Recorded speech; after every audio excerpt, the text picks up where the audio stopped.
Facebook Live with the American Professor Dennis Shaw, expert in foreign relations. Professor, how are you? It's good to be here in Caracas in the Telesur studio, an incredible studio, not just for Venezuela, but for all the poor and oppressed people of the world. Thank you very much. Professor, when did you arrive in Venezuela? I arrived Friday, 5 a.m. Our flight arrived. It was a long trip. It was a long trip because the blockade will not allow us to come directly from the United States. The same thing that they've done to Cuba for so long, and really any country that they can't exist, that they can't control, that exists outside of their control, they blockade. So we had to travel through a third country, the Dominican Republic. Okay. And what's the craziest thing about that is that the Colombians, who are your next door neighbors, and of course there was Simón Bolívar's vision of the Gran Colombia. Right. This was all one homeland, one patria. The Colombians had to go to Mexico, and then from Mexico fly to Panama, then from Panama to the Dominican Republic just to get into their neighboring country, Venezuela. So we see how the blockade manifests in so many different ways. You were speaking on the Colombians who take part of the delegation of the more than 200 observers who come to Venezuela in order to observe the election, the parliamentary election, right? Exactly. There's more than 200 of us representing dozens and dozens of countries from around the world. Asia, Africa, Latin America, the United States, Europe. And I think that's the beauty of Caracas in 2020. Caracas is the Algiers or the Havana of 2020. The role that Havana, that Algiers played in the 1960s, the 1970s, the 1955 Bandung Conference in Indonesia, to bring together all these revolutionary-minded people is truly a beautiful thing. And blockaded Venezuela under siege continues to play this role. Okay, and what have you observed this time here in Venezuela, taking into consideration the rest of the times you've been here visiting this country? This is my fourth time in Venezuela. Never could I fly. What made the difference here, now I mean? Well, certainly the blockade is very, very cruel against the everyday people of Venezuela, against Venezuelan families. But despite those obstacles, millions and millions of Venezuelan people today went out to vote. These parliamentary elections are extremely important. We're very familiar in the United States with Trump, Biden, the Democratic, bipartisan Republican strategy to use Guaido as a justification to siphon off the enormous wealth of Venezuela. On January 5th, Guaido will no longer have any official role in Venezuela, but we think that whether it's Trump or Biden, they'll continue to recognize this kleptocrat, this criminal Guaido. This new National Assembly promises to be a truly representative democratic National Assembly, precisely the reason they're so afraid of Venezuela. Do you think the President-elect Joe Biden is going to recognize the calls on dialogue made by President Maduro? Is he going to listen to those calls? I think what we can predict from the left in the U.S. is that Joe Biden is going to continue the Obama-era policies, like what Obama tried to do. But let's remember that during the Obama-era policy, Obama signed the executive order against Venezuela twice, accusing Venezuela of being a terrorist state. Right. You're 100% correct. It could be that Biden tries what Obama tried to do with Cuba, a backdoor policy, a quote-unquote open hand policy, which is the open hand of Google and YouTube and Facebook and Apple and Netflix. There you go. So Venezuela is an enormous prize on the international chessboard. So a big section of the U.S. ruling class says, well, why are we going to allow Chinese capital? Why are we going to allow Russian capital? The Argentinians, the other capital across Latin America to penetrate these markets and leave us outside. We know that China is rising every day. So the ruling class of the U.S. is very divided on this question. What made the difference between the sanctions that the White House is signing against China, Russia, Iran, and Venezuela? That's an interesting question. I mean, historically, in Iran or a China or a Russia has a more diversified economy. We know that because of colonialism and the neo-colonialism and neoliberalism, up until 1998, Venezuela was 100% dependent upon oil and the international oil prices. So there's a lot of economic distortions that are going to take really generations to overcome. And Chavez certainly had a vision to begin to diversify the economy, to incorporate the communes, and to do all of these important things. But it just wasn't enough. These are unipolar sanctions. This is a unipolar blockade. Today, actually, the Wall Street Journal announced they were blacklisting some Chinese companies who've, quote-unquote, dared to trade with Venezuela. So their intention is to cut Venezuela off, to punish Venezuela, to starve Venezuela. This goes against the principles of because they think that starving Venezuela is an easier way to starve Cuba, for instance, and Nicaragua. Yeah, this and other ALBA countries. Yeah, these are hybrid wars, as Vijay Prashad and other scholars have examined. This is an economic war. This is a media war. This is a diplomatic war, paramilitary, open military, U.S. intelligence war. They're afraid of Venezuela. Venezuela was a massive economy before the blockade. And when Venezuela moved left, look what happened in Uruguay, in Argentina, and look at the momentum across Latin America. And I think these parliamentary elections today, in the 277 seats that are up for grabs, is indicative of the left-wing momentum across Latin America. We see the people of Guatemala back in the streets. We see the people of Chile demanding constitutional reform. We see the masses of Peru. They've kicked out 5 presidents in less than a month. You're right. We see Argentina and Bolivia swing back to the left. So I think right now South America and the Caribbean are at the vanguard of international struggle. Back to Venezuela today. You've been in Petare. Petare is kind of a popular district here in Caracas. What did you observe there? Yeah, back in the Bronx, we call that the hood or an oppressed community. Right. Petare is the Bronx of Caracas. So for me, being from 149th Street in the Bronx, it was very symbolic. You know the Bronx there in New York, back in New York, very well.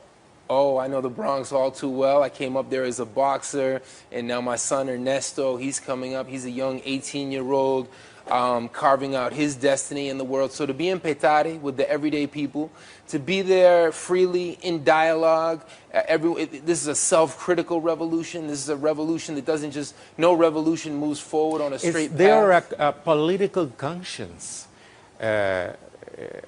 within the people, for instance, in Petare, where you went today? Definitely. There were different political opinions. We were able to speak to people in the line.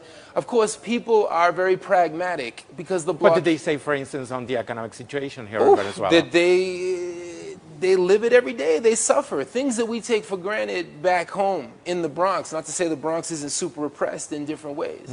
But we don't have to worry about toilet paper. We don't have to worry about, with Christmas Eve, La Noche Buena coming up, we don't have to worry about these little things that we take for granted. But the Venezuelan people, they're the ones suffering. But then when you go across town, when you leave the Bronx or Petare and you go to Alta Miranda and Chacaito, you go to the rich communities. For us, the Upper East Side and the Upper West Side, there you see the most modern cars, you see billionaires and millionaires. So you see that there's wealth here in Venezuela, but it's hoarded by this small group. So Venezuela in 1998 had a political revolution, but the economic revolution was never fully fulfilled. So that's really the struggle today, how to overcome 5 centuries of colonial dependency and how to overcome these U.S. unilateral sanctions. And on the election today, there was a group of the opposition leaders who called on the abstention. In districts like, for instance, Chacaito, Chacao, Altamira, people said they were not going to vote. But in districts like Petare, 23 de Enero, more popular zones here in Caracas, they went to the polls. Yeah, I think that it's very important for an outside audience to understand that the revolution is halfway, if you will, across Venezuela. It's not like Cuba, where the Cuban people seized the state and seized the economy in 1959. Venezuela is trapped between two worlds. So you still have this bourgeoisie, this ruling class, which is very powerful. We can say there is a conviviality between two systems. Yes, it's socialist a bipolar, and capitalist in one. Are still vying for control. And there's a battle of ideas, as Fidel Castro talked about. And I think today was a manifestation of that battle of ideas. So if you read the Wall Street Journal today, if you read, and shame on the Guardian, and shame on these we expect this from the Financial Times. And newspapers from Spain, for instance. Oh, yeah. That masquerade as liberal and open-minded. Colombia ones, too. And they continue to deceive the American people. They give all types of statistics that Venezuela is not a democracy, that there's no popular support for Maduro, and they repeat ad nauseum all of this propaganda. So I think that's why it's important we're in representation of dozens and dozens of countries across the world. We can come here and we can be the journalists, we can be the grassroots, and share this internationalist message that Venezuela represents the future of humanity. And imperialism is so afraid that the Iranians can send oil to Venezuela and produce machinery so the Venezuelans can produce their own oil. And Iranian media can communicate with the Chinese people. They're afraid of this third world unity, this internationalism. The wave of the future, the 21st century is a Chinese century.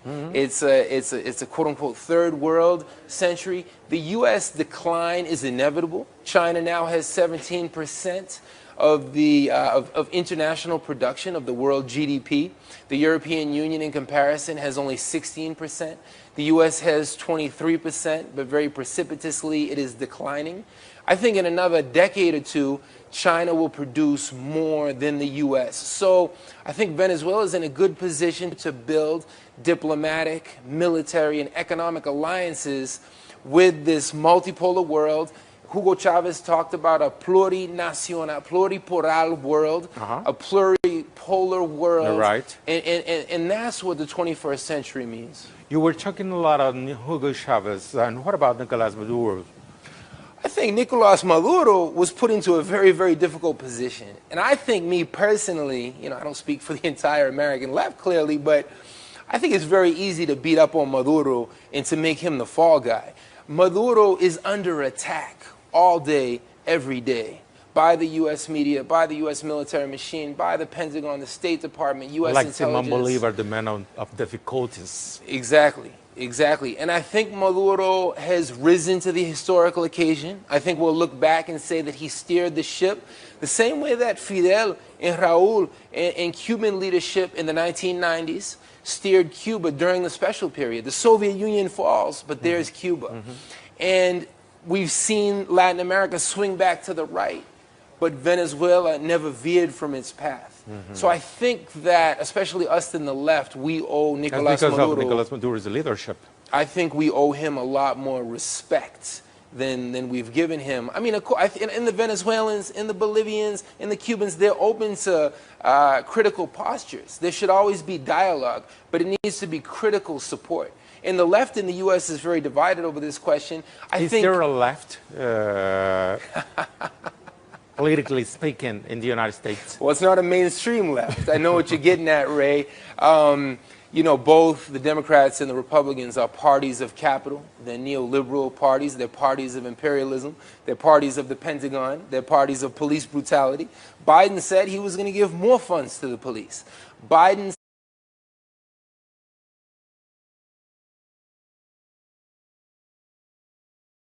said that $740 billion for the Pentagon wasn't enough.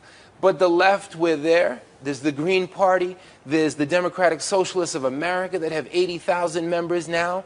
Then, of course, you have the more cadre left, different socialist and communist organizations. So there's anti-imperialism in the streets of the U.S., but we need to infuse more anti-imperialism in the Black Lives Matter movement, in these mass movements. Do you think that isn't the United States emerging a new wave, a new progressive wave within the Black Lives Matter movement, the Antifa movement, and so on, or not? Yeah, yeah. I don't know if Antifa deserves really a long response, but Black Lives Matter is a mass movement. It's the legacy of Marcus Garvey. It's the legacy of Malcolm X. There's a great book by a professor, How to Transform Black Lives Matter into a Black Liberation Movement. Because when we talk about liberation in the United States, we're talking about self-determination, the ability to determine our own destiny. For the black community, for the black nation, for immigrants, for the LGBT community, for women, for poor whites, for workers. And we don't have self-determination. And to make a connection between the streets of the Bronx and Oakland and Oklahoma City and across the U.S. and here in Venezuela and across the Caribbean, that's what we strive for, self-determination, arguably the most important word in the English language. What do you think is going to happen from the January the 5th on with the new assembly here in Venezuela? You know, I don't want to be pessimistic, but I doubt that the U.S. media is even going to talk about it. They're just going to say it was a rubber-stamped sham election. They're not going to recognize Nicolas Maduro, because the moment they recognize the Bolivarian government, they have to recognize the enormous wealth of Venezuela that belongs to the Venezuelan people. When they have a Guaido, they can steal the gold. The Bank of England can steal the gold of Venezuela. And they've stolen Citgo. Across the U.S., we see Citgos. And we should understand that's a Venezuelan company, but when we buy Citgo, it doesn't go to the Venezuelan people. It's stolen by Guaido and his henchmen. And Guaido and his underlings will go down in history as the great sellouts of history. They've sold out their people, and they're responsible for untold misery. But there is an opposition wing here in Venezuela, a nationalist opposition wing who condemned the sanctions, for instance, the U.S. sanctions. I was listening to one of the opposition leaders this afternoon. He was accusing the General Secretary of the OES, Mr. Almagro, and he was speaking in the name of the Venezuelan people. It was incredible. Yeah, I think in the U.S. we don't realize there's another opposition, that the opposition is fractionalized, that many people in the opposition, these are not Chavista forces, are against Guaido, are cognizant of the immense corruption in the Guaido camp. And like crabs in a barrel, these different opposition parties have warred with one another, because if they're the appointed representatives by U.S. imperialism, they're going to get billions and billions of dollars in this stolen wealth. So there was an interesting quote by Jorge Rodriguez, and Jorge Rodriguez explained that even if all of these different factions of the Venezuelan opposition were united, they would not defeat the PSUV. What do you think is going to happen here in Venezuela at the end of the day? Well, certainly Biden and his cabinet will continue the hybrid war. We have no illusions about U.S. imperialism. The nature of imperialism is to corner markets, corner labor power, geopolitical interests before everything. Of course, that'll come under the guise of humanitarian wars and the hybrid wars that we explored. So the aggression against Venezuela will continue. Biden talked about a potential, quote-unquote, opening with Cuba if Cuba turns its back on Venezuela, which Cuba tested, tried, and true would never do. 61 years of revolution that Cuba's been in the moral vanguard of humanity. So I think the Democrats will try this Google, Apple, YouTube approach to see if they can lure the Venezuelan leadership towards something like this. But the Venezuelan leadership is a well-trained leadership. A key factor here, las Fuerzas Armadas. The military here is very strong. And that's how they were able to have a coup in Bolivia last year against Evo Morales, because the military was not strong. Here you have a military that Hugo Chavez trained. It's a Bolivarian military. It's a nationalist and internationalist military. So I think imperialism understands... Bolivarian armed force, which is strongly related to the people.